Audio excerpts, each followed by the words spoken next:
Today we're going to review 3 more of your pole vaults that you've sent to me. That, let's do 4.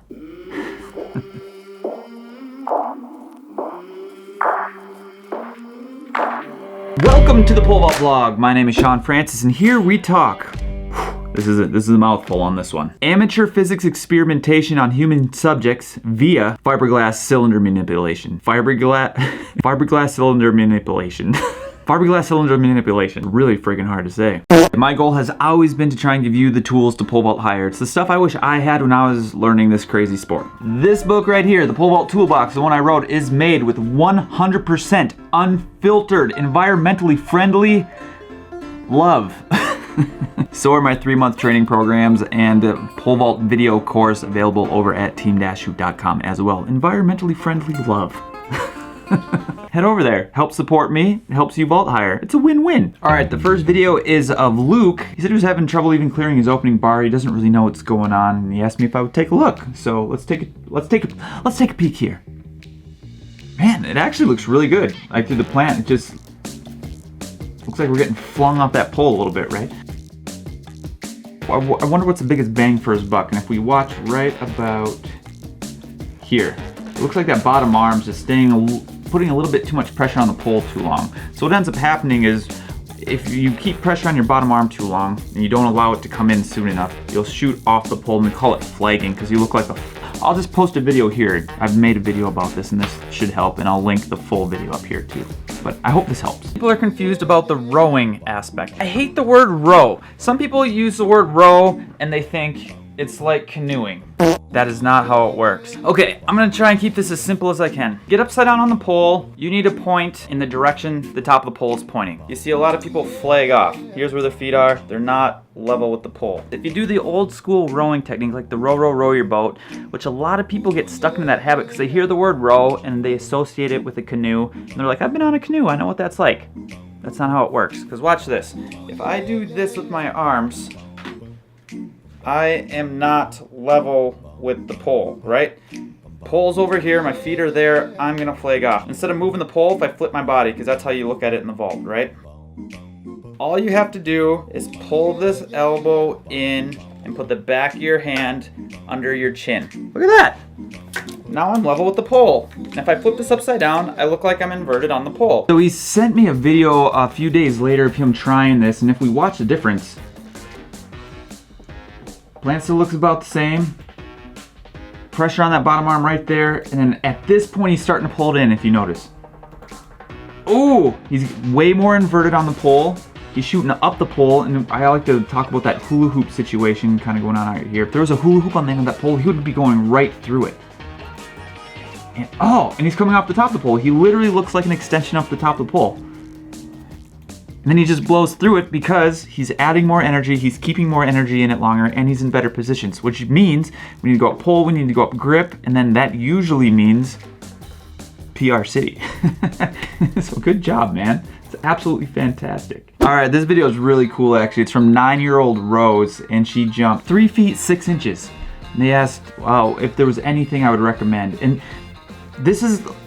I don't talk about this very much, but this is part of coaching. The hardest part for me, and I wrestle with this all the time, and I would imagine other coaches struggle with this too, is letting your vaulters just try again. Allowing your vaulters to experiment, which is just essentially play, right? So as a coach, one of my biggest issues that I run into is I'm not very patient, and I sometimes I overcoach. I'm like, try this. They take one jump. I'm like, don't try this. It's just so fun to watch. She looks like she's just having a blast. So to me, this is like a perfect example of maybe sharing some of my insecurities as a coach, going, sometimes I just got to keep my mouth shut and let them play again. And if you see me at camp, sometimes I just say that. I go, that was great. Let's just try again. We just need another rep. And they play and they figure it out on their own. The jump's fantastic. Just keep playing. It just looks so good. Oh, I love when young kids are pole vaulting. Days made. All right, this vaulter is Nathan, and his amazing coach, Coach Robert Wall, the legendary Robert Wall, by the way, goes, hey, you should send Shawn a video and just see what he has to say. And I love so much about this jump. You know, let's break this down a little bit. It looks really good. We got a pretty sweet looking double leg swing here. Ooh, good jump. So what I suggested to him was, it just looks like when we hit, and that swing is just, it slows down a little bit. So as simple as it is, I just told him to swing harder and faster up to those hands, like as hard as he can. This is literally what I told him. Think about kicking a 200-yard field goal with your swing. And a couple days later, he sent me, and boom, he swings so much harder, right? He just looks so happy PRing. And he said he's been like struggling to jump over 12.6, and it's been this kind of monkey, and he PR'd at 13 feet. And all he did was just swing harder. Because remember, in this sport, it's really easy to forget. There's just like a million variables in this sport, right? I gotta run hard, I gotta plant tall, I gotta hit it with my chest, I gotta move my arms, but I need to also move my legs. If I move my arms too much, bad things are gonna happen. And I need to cover the pole, I need to shoot through the hula hoop, and I need to pipe. There's just so much.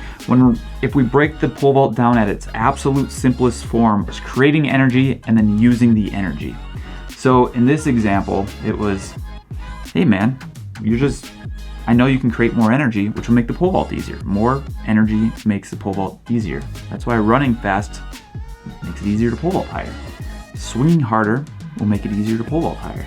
And he did it, and he pole vaulted higher. It's pretty awesome. I'm so pumped for you. And that's like a pretty sweet looking double leg swing. I dig it. All right, last but not least, we have David, number 4, David. And he was saying he watched my reel from last week where we were talking about, picking up the groceries from the ground. He's like, it's just not working for him. So if we watch this, you can tell he's trying, right? And we get stuck in this dreaded bucket, and it just doesn't work. I mean, he's flying over that bungee crossbar thing. I've never seen one like that before. That's pretty cool. Here's another video of him doing the same thing. Plant looks pretty good. Sweet, it's a cool looking jump. So really what I told him is it just looks like there's too much arms and we need more legs. So I wanted him to swing the legs up to his arms instead of putting his arms. Because if we want to get upside down, right, just watch me right here. If we need to get upside down, it's gonna be easier if I swing this way to get upside down. And it's impossible if my body's leaning forward and I want to get upside down. My shoulders are never going to drop. Something has to rotate. So literally all I told him was I want him to swing the snot out of his legs up and back to his hands. And a couple days later, he sent me a video. And if we watch this, whoa. So if you remember before, he was stuck in that bucket. Right now, he couldn't get out of that position. Ooh, that's way better. Oh my gosh. So much better. And the coolest part is he was talking about that grocery store thing. And now this is where he can pick it up, right? So David, if you're watching at this position, this is where you stand up with the groceries, right? So we got the swing down. We're in that position where we can grab the groceries. Now, instead of just coming to here and starting to pull, stand all the way up until we're completely inverted. Man, you're gonna have an even better time, but holy snot, man, that looks fantastic. You don't even look like the same vaulter. So good, man. I'm so pumped for you. So if you would like me to review your video, you can head over to Team Hoot Pole Vault on Instagram. If you send me a private message or DM with your video, I might take a look at it. I'll throw it into the pool and I'll do my best. I'm getting a lot of them lately, so I'm running out of time. If you for sure want your video reviewed, head over to team-hoot.com, and if you pay for a video review, I will 100% review it. Last housekeeping thing, I am setting up a couple camps this summer. If you're interested in potentially doing a camp, send me an email. I'd maybe like to do one more this summer. All you need to do is host, and I have everything kind of set up for you. I'm keeping my camp schedule kind of small again as I'm working on this mental health stuff in the behind the scenes. All right, guys, remember, there's more than one way to pole vault, and I'll see you in the next one.